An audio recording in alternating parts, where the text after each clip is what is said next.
So Blessman will come on, one of the great players from NAU, first team All Big Sky member, and now the newest member LMU. Cam Shelton, how you doing, man? Good, man. How are you? Pretty good.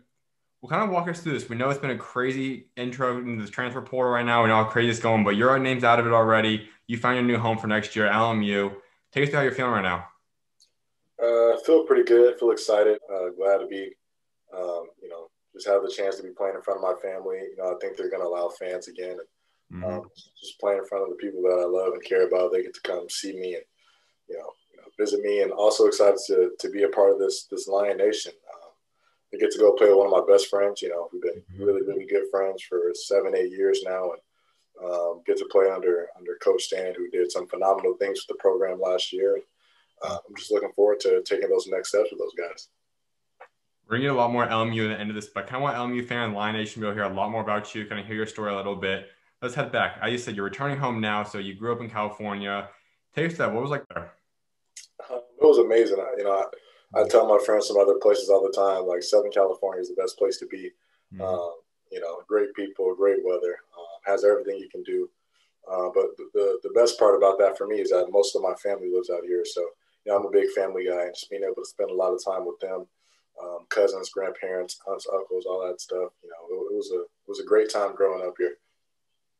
Now, in terms of high school, you head out there, you play for a team that we are well known now as one of the greatest high school teams possible. But that first year of freshman, you go to Chino Hills. You with just the first two ball brothers, Lonzo and Jello. But take us to that first decision. Like, why did you choose Chino Hills? Why is it the first team you wanted to play at? They were the best school around. Mhm. I had the option to go to two other schools that were in the area, but I wanted to go compete alongside the best players in the area. So Mhm. it was a pretty simple decision. Once I realized the options that were available, I said, I'm gonna try to get to the school and try to get on varsity right away, and that's what I did. That's a decision that not a lot of guys like because some guys always take the decision of saying, I want to be a freshman and go out there, kind of learn high school, get my feet wet a little bit and dominate. You always just say you're going to go to a role with the senior and junior, obviously it's already established, and you kind of want to play your own role there. What led to that decision? Like, why did you not want to go take more of a competitive role and kind of grow during practice as opposed to possibly just going out there and dominating somewhere your freshman year? Well, growing up, the reason I wanted to play varsity right away is because I had a cousin who went to Upland High School, Miles Pearson, who Hmm. played varsity for 4 years, and just having someone who's that influential in your life be able to go do something like that, it made me really want to do it. So, I said, wherever I go, I'm gonna, do my best to get on varsity, while I'm at the school. So, that's always been my goal since I was in like the sixth grade, and I saw him up there. I used to go to his practice. Obviously, I went to his games, and I just thought, like, man, that's really cool because not a lot of freshmen are able to do that, much less start. So, that was a goal of mine. I had since elementary school. It's something I was able to follow through on. So you go in there that freshman year for yourself, and this isn't the undefeated team yet, but it's still a very good team. As I said, you got Lonzo Ball, one of the better players playing California history. You have Jelly, you have a lot of this talent on that roster. What was that freshman year like? It was really fun. Mhm. I had a lot of learning experiences playing with those guys, and obviously competing against those guys every day in practice. You learn about yourself, and you learn about the kind of player you want to be. And Mhm. I think that we had a little bit of adversity that year as well. We played a really tough schedule. I think that we ended up being, having some of our games disqualified because of, I can't remember the reason, but Mhm. we didn't even think we were going to get in the playoffs that year. Matter of fact, because a lot of our wins were vacated. But it was a really fun year. We got to learn a lot. We traveled a good amount, and we played some really good teams. Played a lot of pros, and it was a really good year for me as far as growth was concerned. That's probably the biggest thing. Obviously, you head out there and you're going up against Guy and Lonzo, which we know who he is, obviously. How did that push your practice, though? How did that get you better and develop you as that early on playing against a guy that was already established and junior at the time? It's huge, and just playing against a guy who can be considered a generational talent. Hmm. At the point guard spot, he taught me a lot. Just being able to watch him and how he carried himself, on and off the court. We even had a few classes together, so I was able to see how he carried himself in the classroom, and all the stuff he did kind of translated to the success he had on the court. He was a great guy to compete against. He was a competitor. I learned a lot as far as what it meant to lift other guys around you and try to make plays, and I learned a lot about letting the game come to you as well, which is one thing that he's really good at. So just playing with a guy like that, I think it helped me, in the long term for sure. No, did you know Lonzo? Did you know that family prior to going there? Or did you really start to build that bond once you were there? No, I didn't know Hmm. before I went there.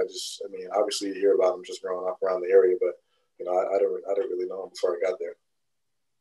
So you obviously go through that course of the year. Obviously, like I said, it wasn't necessarily you being the dominant role originally. You still have pretty solid numbers though. You still play a ton. You're on a great roster. And that sophomore year comes along though, and we know how big that team is. Eli can finally come out there and play. He was on sitting out that year because of the transfer rule. You guys added in Oneka. You guys added in LaMelo. How special was that team? Let's take us to the offseason working out and trying to get all this chemistry together for what ultimately becomes debatably the best team ever. Um, you mentioned chemistry. That wasn't that difficult to get together. Mhm. Obviously the three brothers and Dre had already known each other. Eli knew them, and O and I just grew up in the area. O and I grew up, kind of down the street from the school. So it wasn't that hard to develop chemistry. Mhm. We were all really good friends, and I think that was the most important thing that we didn't mind spending, all that time that we spent with each other off the court. So building. We play together in the summer as Mhm. well. So if we're always playing together, we're always around each other, and just building that bond. It just chemistry wasn't an issue, but practices were incredible. You're competing against top level dudes all the time. We had 7 Division One players. I think 3 top 6 draft picks. Mhm. That's a really good roster to be a part of. Everyone went on and they did something really special. And you know, I just know that on during that year, we just knew we weren't going to lose a game. Mhm. Obviously, when you're on a team like that, it's really special to be a part of. Now, Eli kind of brought this up a little bit when I interviewed him a couple weeks ago, and he said, we knew obviously the brothers, we knew Oneka could have been decent at the time, but overall, you and Oneka kind of were the younger guys on the team, Melo to a degree too, but you guys didn't really get the spotlight before. Now you guys have obviously flourished. Both of you guys have become who you guys are today. But did you personally see that? Like, did you see yourself becoming a guy that's going to average basically 20 points per game in college, become a guy that can be one of the top scorers in the entire country? Like, is that what you saw for yourself at that point in time? Um, Not, I knew it was possible Mm-hmm. because I just know how much I work and all that stuff. But obviously, just when you're in high school, your only goal is to get a Division One scholarship. Mm-hmm. That's the only thing I could really foresee. I didn't really know what was next after that, but the only thing I was focused on was just trying to get to the next level. How about Big O? Like, what did you see in him? Obviously, you're still younger at that point too, but did you see him become a guy that could have become a top 10 pick in the NBA draft? I knew I was good because O and I grew up, kind of on the same street. So, I'd go to the park and he'd be up there, shooting and all that stuff. So I knew it was good, but I don't think anybody would have seen him being, number 6 pick in the, draft. Obviously, you and Eli also created a really great bond because you guys are not going to be teammates. We'll touch upon a little bit, but how did that bond start? Like, when did you guys first start getting to know each other and kind of discuss how you guys kind of grew together and, or at least from the bond you guys have today?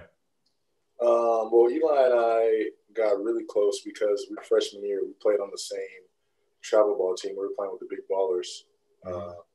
the Big Ballers white team, and we were roommates. Me, him, and Dre were roommates, so we all stayed together.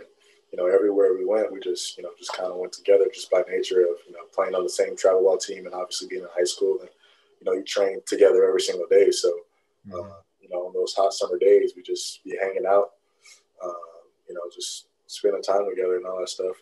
And we were just able to create a really, really strong bond. And it's something that's lasted, even to today, obviously. And we do know there's one guy that's obviously the dad of the Ball Bros, the ball that obviously has a big spot during this whole time. But what was it just being around him and discuss him off the court? Because most people got to see him on the news, most people saw him from the big picture. But what's it like in the day to day life? What's it like kind of that personal guy that's with the team, is walking around? Like, what's it like in that stage? He's hilarious. Just to put it in one word, but he's a really authentic guy. What Mhm. you see is what you get. He calls it like it is. It's really no fake. And if he says what he believes, and he stands on it. And he just really gives confidence to other players, Mhm. just because of the confidence that he has in himself. And I think that really helped the team that I was playing on in the summer with the travel ball team because we had me, Dre, and Eli, but you know, not everybody was, you know, as good as LeVar, you know, kind of allowed him to be, and he's really instilled confidence in everybody. And then, you know, he's a great guy, fun guy to be around. You know, as the biggest personality. Obviously, within that team too, you guys obviously are a special, spectacular team. But before the season started, do you think you guys could have went down as being debatably the best team ever, or what were your expectations just for that year before you guys started the year? I knew we were going to be good. I knew we were going to try to score 100 points a game, but I didn't know we were going to end up being as good as we were. You know, but it eventually just got to a point where, like I said, we just knew, like, hey, we're going to play and we're going to win. And now it's about, you know, how many points you're going to score at this point, because we were just so much better than every team we played against. So now you look back at it, do you think you guys are the best team ever to play? I don't see how we're not. Obviously, you know, I'm not, you know, a big high school basketball historian, but I know that, you know, obviously 3 top 6 draft picks, 2,000-point scorers, you know, at their colleges.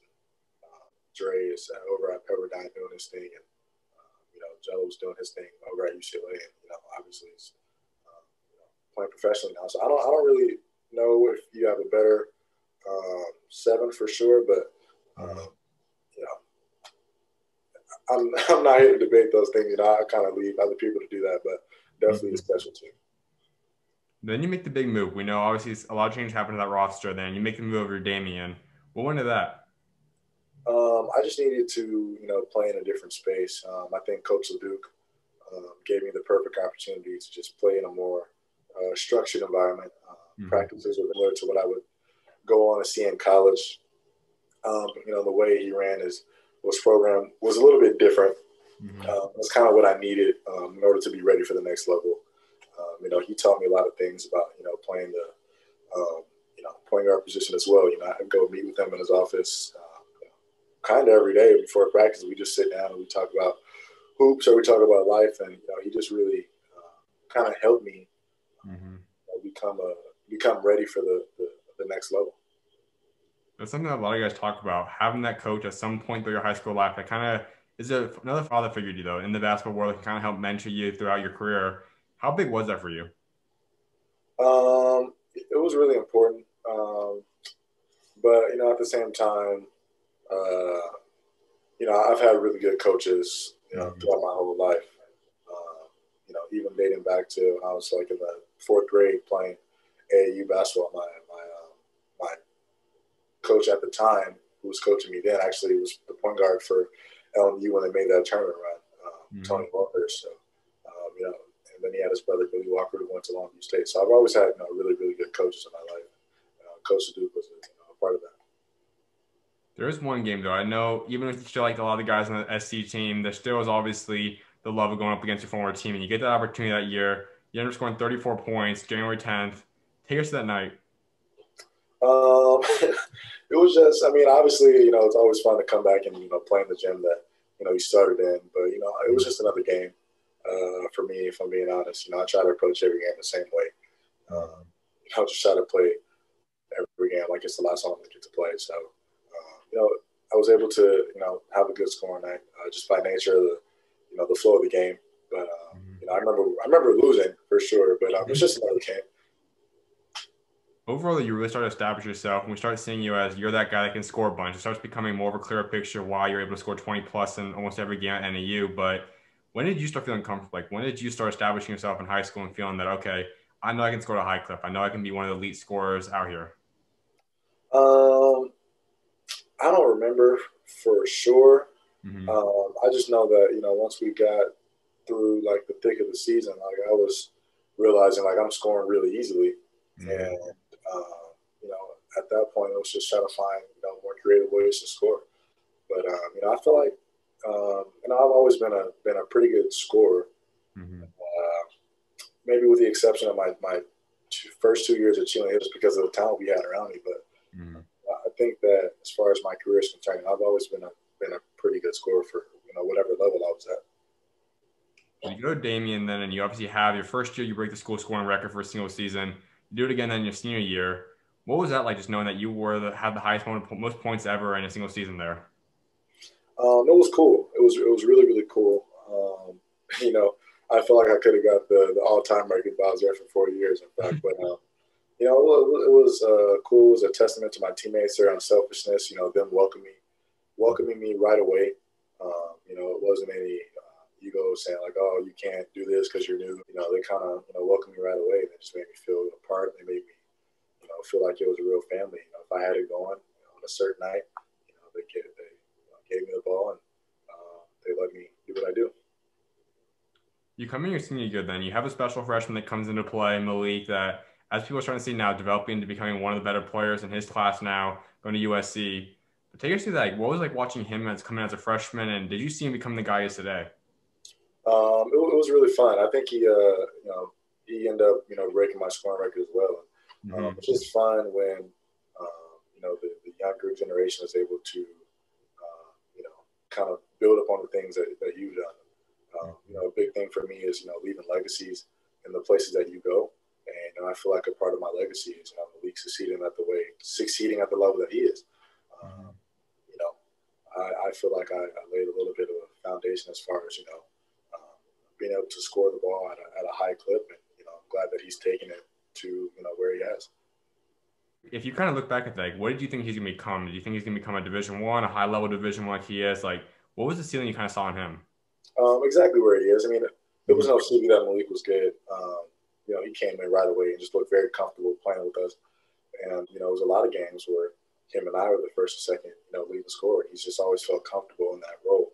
And it was really no surprise to me, or I think anyone else who's played with him or who knows him, that he's becoming the player that he is. Like I said, you are obviously going back to the Chino stuff. You were around a lot of those top guys back then. Like, where would you have put Malik though? Like, where would you kind of rank him up in terms of the other young guys that you saw out there at Chino? He's right up there with them. Obviously it's really hard to compare when one was I think the second pick and the other one was the sixth pick in the draft. Mm-hmm. That's a very very high ceiling, but obviously all three of them were really good. Without a doubt. Well, then you go through this recruiting process. We just talked about you're breaking a school scoring record back-to-back years. You're doing this in California, in one of kind of the best areas for basketball in the country. And then we look at your rankings and you look at your offers, and it wasn't all where it probably should be. How did you handle that? It wasn't anything that was necessarily surprising. I kind of carry this underdog mentality anyways. So it was really just more fuel to the fire. And, that's something that I always keep in the back of my mind. And that's something that I never forget. When it just comes to, me, like if I don't want to do something, on a certain day, I just got to remember, like, people doubted you. People did not think you could be where you are. And, people doubting me has always kind of fueled me. And it's always, kind of became personal for me. And, I always, try to prove people wrong. So going back to that, it wasn't really surprising. What it did was just motivate me to, continue to be the best player I can be. Personally, I like that. I mean, like I said, it's something that's kind of crazy. You talk about all the stuff you've already accomplished in your high school career for not to be there, but do you have an idea like why? Did a recruiter or anyone ever tell you like what they thought you were missing, or why do you think maybe that wasn't the case for you? I really have no idea. I could not tell you. I haven't really gone into it and asked about it because I'm glad I made the decision to go to NAU ultimately. So it is what it is. So you did come down to a couple offers you had. You had California Baptist in the mix for you, but you also choose NAU. Take us to that decision. Like, what was Coach Murphy able to land you for, and how did you really ultimately end up at NAU? Coach Murphy just, helped me see his vision. He sold me on the fact that, even though they weren't where they wanted to be right now, they were a team that was going to climb and continue to get better. And I think the year that I committed, they had won 5 games, and the next year we won 10, which is not where we needed to be still. But my sophomore season, we ended up winning 16. So that gradual climb that we were able to make, under the players that he recruited was something that I feel like he was honest about. So I'm really grateful to him for allowing me to see that vision, because I'm really glad I made the decision to go there. Off the court, though, we're talking about growing up in California, probably one of the better places to possibly grow up in terms of weather and nature. And you go out to Flagstaff, and I'm from Phoenix, so we know it's a little bit better down here. But Flagstaff, we know it's winter. You got the cold, much different weather than California is. How did you adjust to that? It wasn't that bad. I mean, I'm not a big fan of the cold. I realize that now, but when you're kind of focused and you're doing your thing, you don't really pay as much attention to it because, I mean, weather is not that big of a deal when you're only really going to to the gym and to class and all that stuff. It's not that much to do up there. So, you know, I'm not a fan of the cold, but it wasn't that big of a deal. So freshman year, do go in there, and it's not quite the full camera and seeing a little bit, but so 8 points, 4 rebounds, pretty solid overall year for you. Take us to that freshman year though, and really getting comfortable in the college landscape. Yeah, I mean, I just had to grow as a player. I had to get a lot stronger. I had to adjust to the speed of the game. I think the main thing I had to do was just, you know, get more confident in the game. You know, for me, I think that came with time because I think I got better during the back half of the season. If you look at my second half of the season numbers, I mean, they were a lot better than the first. And I just think that was, you know, attributed to the confidence that I was able to grow, you know, throughout the course of the season. So that's really what it was about for me that first year. But, you know, I'm just really glad that I had the minutes and the floor time and the opportunity to gain that confidence because, you know, a lot of guys, they can go into a program and not see the floor until their second, third, or even fourth year. So just grateful that I was able to get my start right away. I was going to say, you got starting pretty early on. You only come off the bench for 5 games in total that year. What was that conversation like, though, when coach came to you and said, all right, we're going to make you the starter now? What was that conversation like? I don't really remember. It just kind of happened in practice. I just started running with the first group. And, you know, I guess for most of the season, I was never out of that group. So, you know, that's kind of how it happened. I just was practicing with the first group every day, and I just stayed there. So then you come into your sophomore year, and we know the whole coaching change happens then. You get a new coach, which is current NAU coach, Coach Burkar. What was that transition like for you, though? Because obviously that's a different move. I mean, it can always go either way when you come to coaching changes. What was that like for you, and how did you handle that? For me, it was really easy. Coach Burkar and I were already really close when he was an assistant, so the transition was pretty smooth. You know, we'd already spent a lot of time together watching film and developing that relationship. And, you know, when he became the head coach, it was really no big deal. And we were able to, you know, get some really special things accomplished, you know, in his first year. So, I mean, I know it can be tough for some guys when a coach has left or and another coach has taken the reins. But, you know, for me, it was really, really easy. Now, are you shocked by that change, or was that did Coach Murphy explain that out to you guys, or how did that all happen for you? We had a team meeting in the first day of summer workouts, or before the first day of summer workouts, and he just came in and, you know, he was like, you know, I've accepted another job, and Coach Burkar is going to be your coach, and you know, that was pretty much it. You know, we were very appreciative, or at least I was, for, you know, Coach Murphy recruiting me there, and we wished him the best. And, you know, we were ready to roll with Coach Burkar. We didn't even have a single guy transfer after that transition. I think that says a lot about both of the coaches that we had there. Ultimately, that is your breakout year. You come out 15 points, 6 rebounds, 4 assists, almost 2 steals per game. You make third team all conference that year as well. What led to that breakout for you, though? Was it the coaching change? Was it just you worked on your craft that summer, more opportunity? Like, what led to that breakout for you? I think it was just a combination of all those things. I mean, you know, I worked really hard that summer. You know, I was doing everything I could to try to get better because, you know, that's the type of season I foresaw myself having. But, you know, I had to put in the work, obviously. And, you know, Coach Burkar and I just having that close relationship and, you know, him seeing my growth and just allowing me to go play free and play my game. And, you know, unfortunately, we lost, you know, a couple guys at the guard spot. You know, that left some more opportunity for me to showcase my skills. So I think it was a combination of all that stuff. You know, like I said before, just growing confidence and just, you know, kind of believing in myself more. And I just kind of carried the momentum I had from the back half of the last season over to my sophomore year.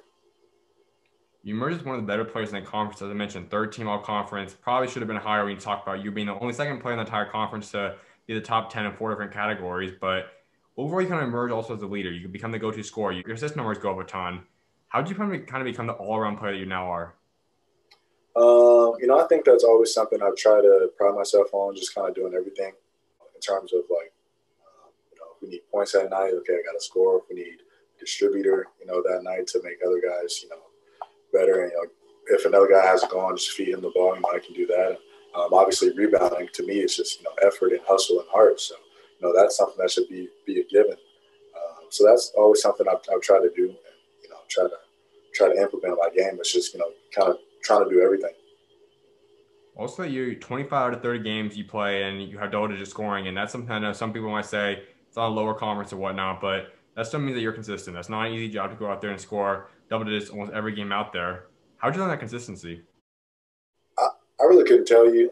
Like I said before, I think me trying to approach every game the same way helps. There's no big or small games in my head. Every night could be the last night I step on the court, and I think that kind of helps when you have that mentality going into the game where I'm not leaving anything on the line. And, I'm giving everything I have to my teammates, and to my coaches. I think that's probably the only thing I can think of that would lead to consistency. I have to ask you one thing too about one specific team, and it's Idaho. You had your career high on them your sophomore year. You having again, you having a 30-point game this past year in overtime. What was it about you when you went up there and played Idaho? I think for both years, I just think that the game called for it for whatever reason. They were really close games both times, and that's just honestly what we needed for both of those games. And I couldn't tell you why. I think the first game we were up only by like 3 with a minute left, and this last time we played them, obviously went into overtime, and I think we were even down a little bit in the last couple minutes. So, I really could not tell you. That's just how the games have gone. So you're coming to the senior year now, and we know the COVID pandemic sets in. Everyone's pretty much in lockdown. It's the hectic summer and spring that everyone had to deal with. What was your mentality heading into that? Because now you're going to be pretty much stuck at home, going to a gym, whatnot, for the next quite a few months. What was your mentality first originally heading into the summer? I just knew that everybody else would be on lockdown, and I knew that everybody else, would be kind of struggling to find a gym and find places to work out. Fortunately, I had one, and I had places to live, and I had places to train. My trainer was available, and we said like, hey, everyone else is, at home, doing whatever, and this is a perfect time to try and separate yourself. That's what I tried to do, and that was it's probably as simple as that. And I think that's as simple as it can get when it comes to my mentality. I mean, I just knew, like I said, everyone else is in a position where they're stuck, and I'm not. So I might as well take advantage of it. At the same time, you've now had 2 years of college underneath your belt now, and those are all normal years, just like everyone else has always dealt with. Now this upcoming year comes, and you're getting a test every morning. You're going out and having all these protocols in the locker room, practices. How did you adjust to that, and how did you deal with this whole COVID year?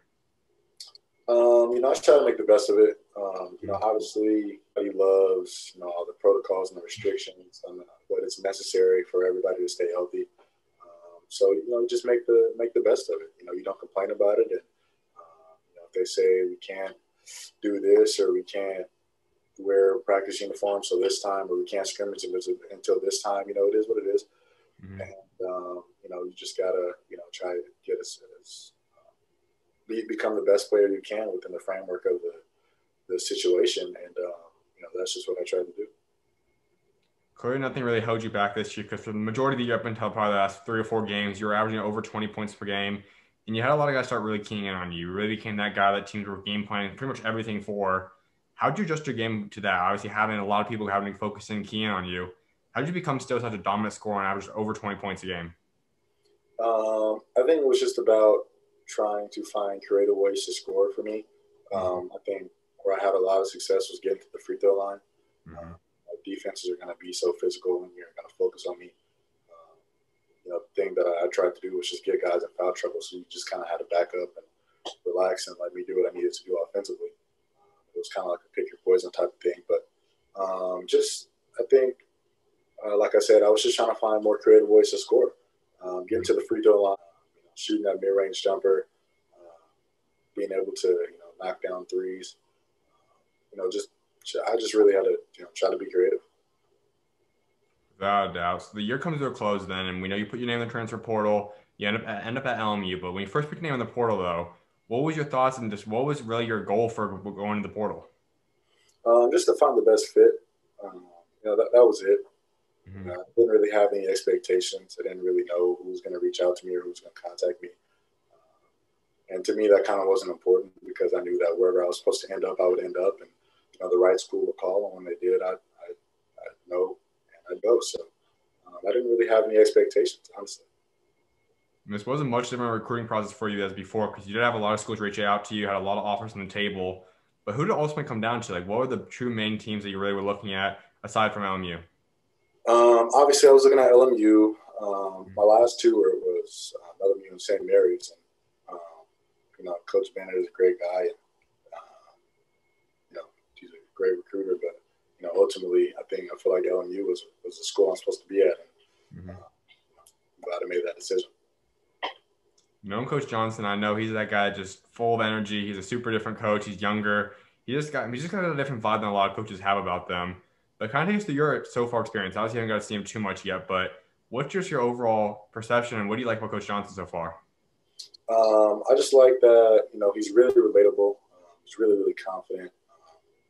He's really understanding. I mean, he calls me, he FaceTimes me and all that stuff. And he's just very personable. And I think that, even in this short time that we've been able to talk and get to know each other, he's just been a very, fun guy to talk to.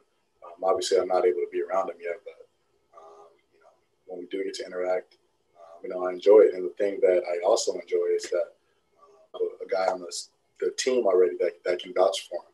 So obviously that makes me a lot more comfortable, just being myself around them. So he's a great guy.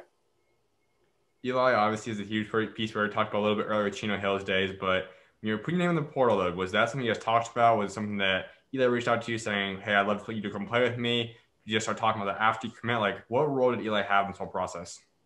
Eli and I used to joke about, us playing together, but obviously I didn't really see it in college. So, it was just something that, you talk about and you throw it out the window because we used to play together, during pickups and, we work out together and, we try to be on the same team in the summer and all that stuff when we go to runs. But, he's one of my best friends. So obviously I let him know before I went in the portal. And, the opportunity for me to go to Your Rose. We talked about it, and I didn't know if he was coming back at the time, but I told him that if he did, it would make a big difference in my decision. And ultimately decided to come back, and we're at where we're at now. I was just going to ask, when I interviewed him, he still wasn't 100% positive. It sounded like he might be looking heavily into going to LMU again. Was that part of the deal? Like, both you guys agreed saying, he'll come back if you want to come there, or you'll go there if he comes back? Like, was that any part of a deal in terms of that? A little bit for sure. When you're playing with a player, I mean, throw being friends out the window. I mean, he's a great player, and having another great player on the roster is definitely something that is important, and that's a big deal. So we're friends as well, but he's also a great player, and I think that helps a lot. So it was a factor for sure. We still get this though. You guys are going to the WCC, and we know who's in there right now. That's Gonzaga. This is a conference. Obviously, we know they've kind of run it now for quite a bit of time, but there's still going to be another team that makes it, or a couple other teams that make it. And you guys were right there this past year, third overall in the conference. But what's it going to take to get over that hump? We know BYU right now is number 2. What would it take for you to possibly go over that hump, and then even possibly in the big hump of Gonzaga? I couldn't really tell you right now. I think that LMU was a really good team last year. Obviously, you said they finished third.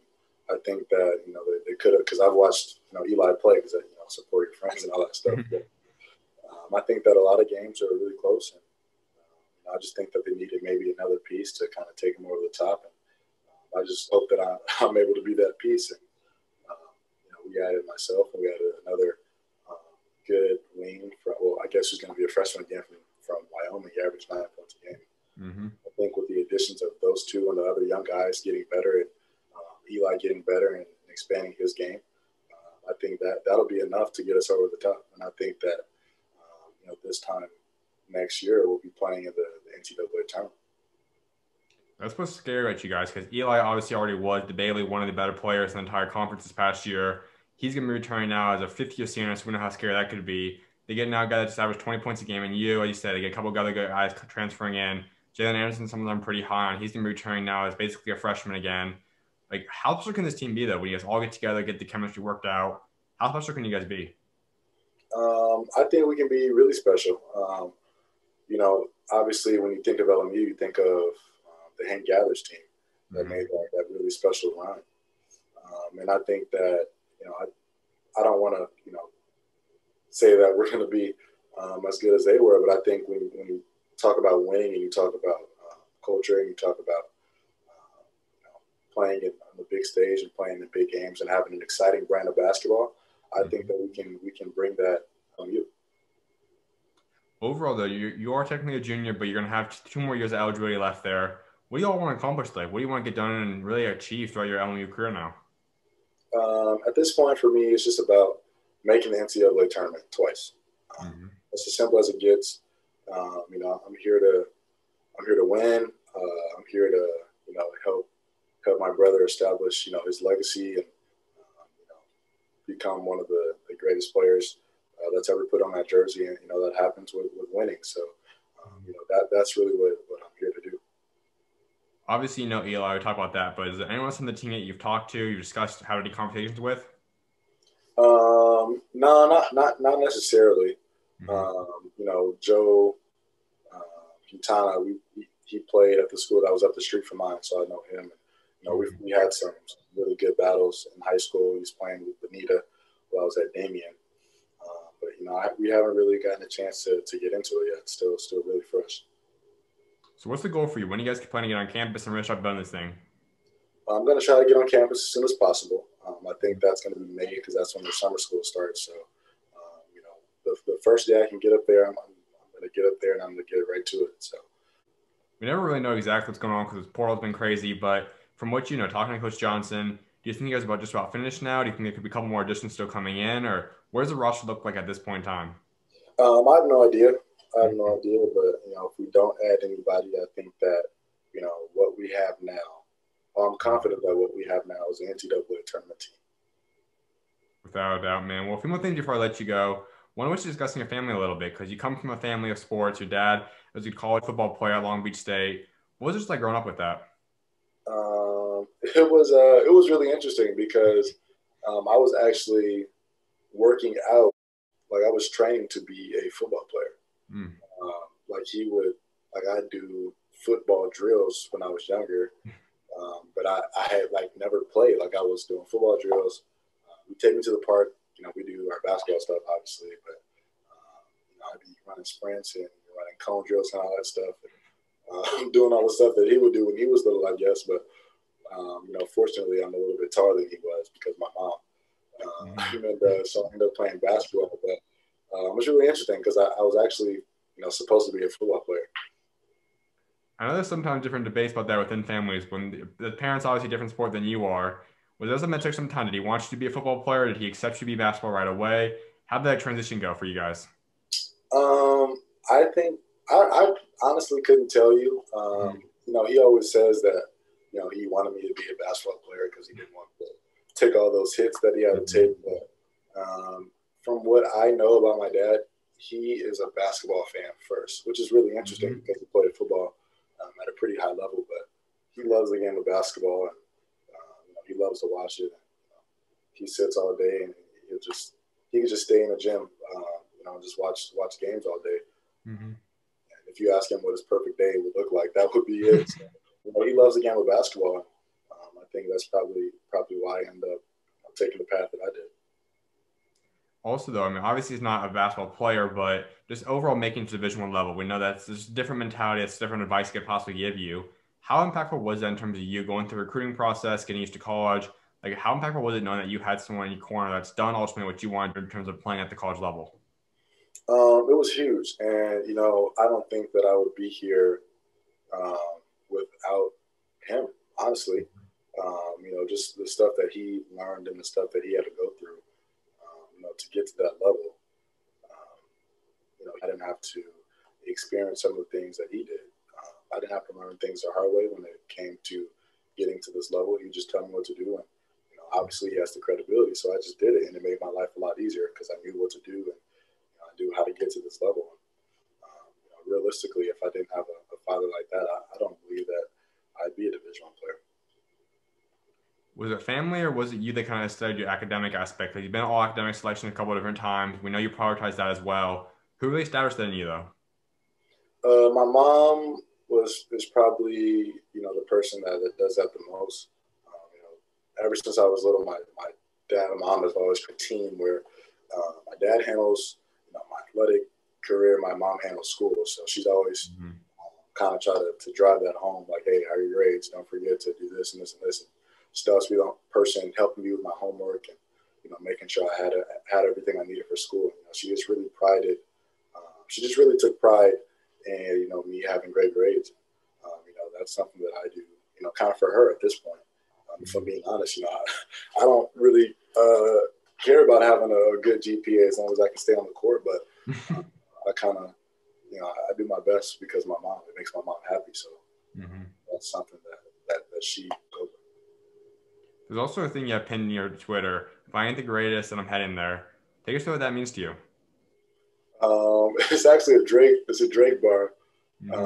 But when I heard it, I felt like I could relate to it because I feel like wherever I was at, especially early on, no one had looked at me like I could be the best. You would be there. And I think what the line says is like, okay, if I'm not there right now, I'm on the way. And that just comes through work, and that just comes through grinding. It just comes through effort and determination and never giving up. So, if I'm not the greatest, and I'm headed for it. I'm on the way. Without doubt. Well, if you want thing before I let you go, one was discussing a legacy. I know that's something I was wrapping up with. So when you are playing the game of basketball someday, what do you ultimately remember for what you achieved both on and off the court? I want to be known as someone who definitely inspired the younger generation first. I want to be known as an example of someone who necessarily wasn't necessarily supposed to make it. I don't think that there's anything super different about the gifts that I have. I'm not overly athletic. I'm not 6'6", 6'7", but what I do have is just a crazy work ethic and just determination, and I just have a will to make it in spite of what people say. And that's what I want the people who are coming behind me to know and to emulate. In any aspect of life, really, not just sports. If people don't think that you can make it, and if people don't necessarily see your vision, it doesn't matter. Because as long as you see the vision and you do everything you can to get there, and your intentions are pure, you can do it. That's the number one thing I probably want to be remembered for, after I'm done playing the game. Absolutely, man. Well, final thing for you: give LMU fans your 3 biggest goals you have set for your LMU career. Well, we're gonna make the NCAA tournament. I want us to win the regular season, and I want us to win the conference tournament. And I think being number one is important. And all 3 of those signify we're number one and we're the best. And you should always shoot for whenever you're stepping into a season. So those are my 3 biggest goals: winning. Absolutely, man. Well, I definitely appreciate you taking time to come on today. Congrats on the big move, and I can't wait to see what I got next for you, man. Thanks, Zach. Appreciate it. Of course, I was welcome on, man. God bless.